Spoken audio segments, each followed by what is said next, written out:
I had come back from working for Slow Food USA in Brooklyn, and I had actually gone before that in England studying agricultural policy. And I came back to visit the school real quick before Thanksgiving, ran into Gray, and he told me all about this project we're doing and how it would sort of fit with what I had done with sustainable agriculture in the past and policy and that sort of stuff. And I'd also worked with Gray in a ethnography class and had done some campaign work in the community. So I was familiar with the type of work that we might be doing for the project. I hadn't done anything with forestry or anything like that. I mean, I can hardly tell the difference between a white pine and an elm tree. So, but I accepted the project, so I could work through work studies, so it was a good way to balance my sort of schedule because it allowed me to do some work in odd hours, but also got me out on the weekends to parts of the community that I hadn't seen before. So anyhow, took the job like that, wasn't expecting too much from that, and I first started with the project, so I was introduced to the project as sort of a interdisciplinary study between faculty, students, and staff through the National Science Foundation, administered by EPSCoR out of UMaine.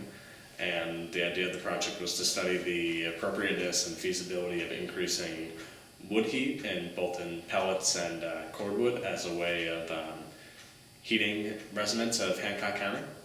And so the way we started doing that was sort of a threefold approach of one, looking at sort of what is the culture of wood burning, how many people are burning, and then why are they burning? Would they like to burn more, and what are they burning, the setup, why they do it, stuff like that.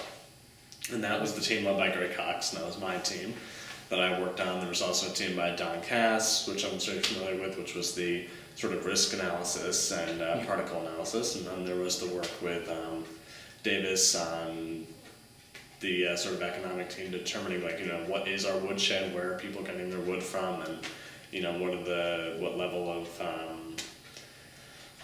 social capital is available for the sort of projects we're envisioning.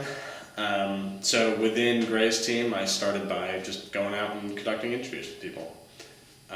Interviews basically asking, how do you heat your home, was how we would start the question. And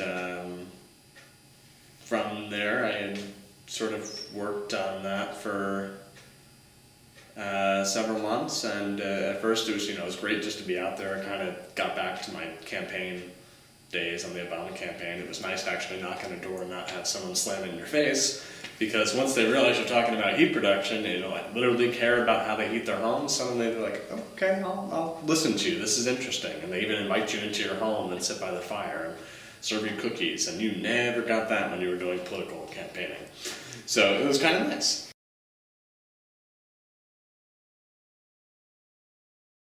So I guess my general expectations, to be totally honest, at first were this is just a fun way to get out of town and do work like that, and I had expected we would get a mix of more older or more long-time Maine residents who were burning with wood, and people newer to the state were probably more oil and gas and the more convenient sort of things.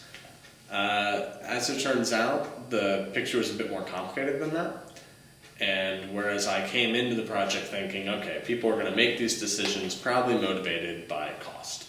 And they're going to determine what's the best thing, what does my house have already? I might just go with that. So it was either going to be convenience or cost. As it turns out, when we asked people what mattered most, convenience and cost were not a majority. And although cost came up as a reason for a lot of people, as it turns out, much more, that didn't have any correlation with whether or not they burned with wood or oil or gas or propane. So we sort of looked at what else was in the interview. Well, along with cost, they would say cost and the environment. Or it seemed to be motivated more they would tell really emotive stories with why they burnt wood and that sort of thing. So we're starting to see that. And what was surprising to me was that the reasons people burn wood are much more attached to their culture and sort of how they identify themselves. So their choice to burn wood is not a cold economic rational calculation, but really something more underlying and based on cultures and folk ways and that sort of thing. So that was surprising to me, and that's actually what sort of intrigued me was something that I originally thought was maybe just a decision like any other decision, like, what car to buy, that sort of thing. It's like had some interesting parts, but it became very interesting to me that people, had a lot of this emotion tied into why they burn wood. And a lot of those wood burners actually got it from their own land. And there was also this really interesting connection between and how people felt about their land and valued it. And some saw it just as this green curtain of privacy that separated them from their neighbors, but other people saw it as it was a resource that shared with their ancestors going back years, because they've always sourced their wood from that. So to go out and chop the wood, while it takes time, and if you're a cold, rational person, you would say, well, that's equal to the cost of oil, I'll just buy oil. These people, they wanted to do it because that, in a way we connected them to their ancestors, or it was about managing their land. There was some sort of emotion. So that was surprising to me, and that's what also led to my senior project, which came out of this, which I had no idea was going to happen. I was originally going to do a sustainable agriculture interest group rating, which was much more aligned with my sort of narrowly defined focus in human ecology, but this just proved very interesting, and I thought, well, I'd like to really set this up and run with it so other students can get involved in this sort of project, and that's where I am now.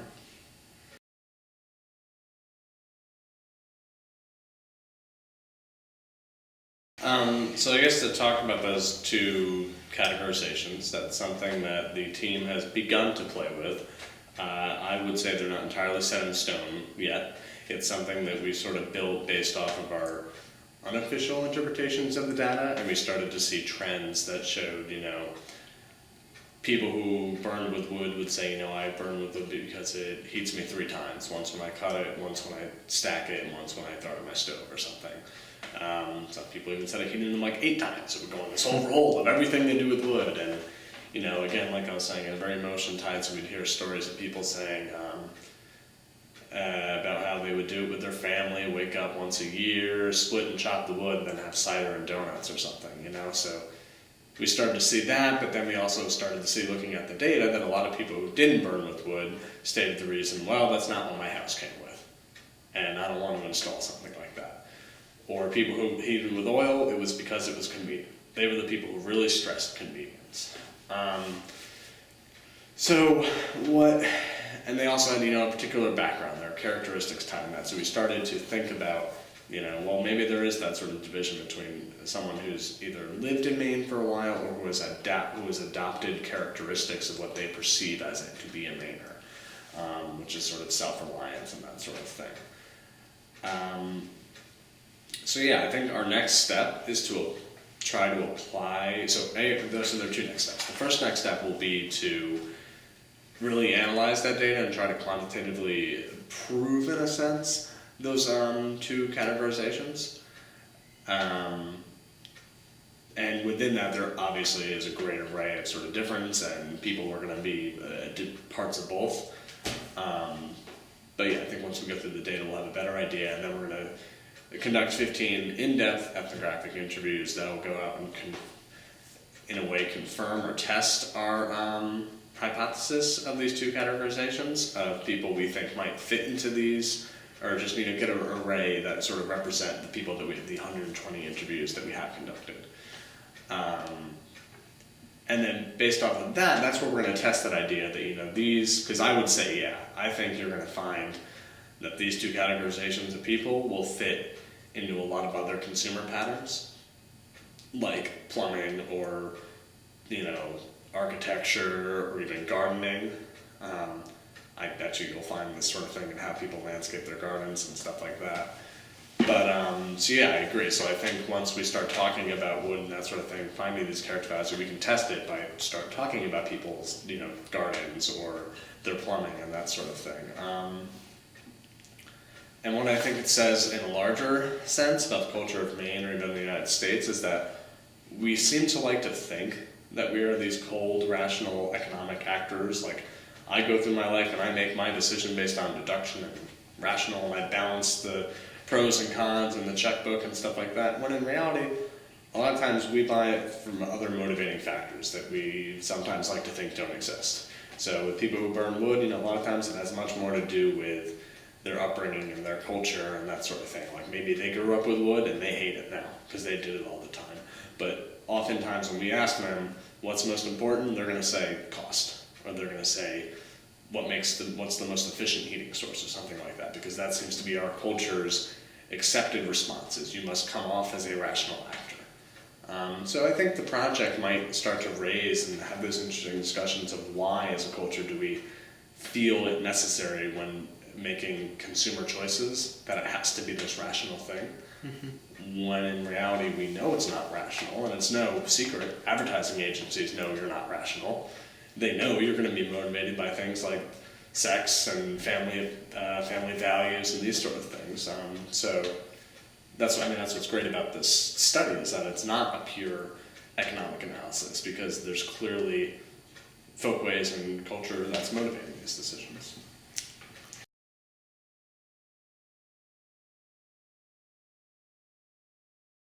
So I came into the project after the questionnaire, as you call it, was developed. First off, it's interesting to call it a questionnaire. I always thought of it more as a guiding document. So it had 5 questions. It asked, how do you heat your home? How many quarts of wood, do you use, or how many gallons of oil? Where do you get this from? What type of stove do you have? What is most important to you about home heating? What are the reasons you don't burn more wood? And do you think burning wood should be encouraged or discouraged, and why? Those are the general questions. The way many of us conducted interviews is we decided, these are meant more to be guiding questions. So it's not like we handed residents a survey. Instead, we opened the door, asked them how they heat their home, and if they, talked about, they said, we heat with wood, because, that's what my girlfriend wants, we'll go into that more. We want to follow the conversation, so that sort of guides our conversation. But if they, want to talk about Battlestar Galactica and how that relates to their firewood, let's go for it, because that's how you're going to discover these folkways and culture ways, because it goes back to that, and that, people their first responses might be what they think they should be saying, or, the cold economic rational responses. But if you engage them in conversation, you start to get their own language for how they describe it, and within that own language, you can start to see what are more the underlying culture behind that person, and that sort of thing. So, but still, sometimes people didn't want to go that far, or we were still time limited, so most of those interviews themselves were only like 20 minutes at most. And it just gave us a really rough sketch of the data. So the idea of the in-depth interviews is to go back through that data and find out, get an example of the family that says, we're not burning with wood because we came here with oil, and that's what's most convenient for us. That's what the house is like. We're busy people. We don't want to have to think about these decisions. We almost want them made for us. So we want an example of that, and we want to go to those people and, talk to them more about where they came from, how they interact in their sort of house. So, it'd be valuable to be in them with their house for an hour.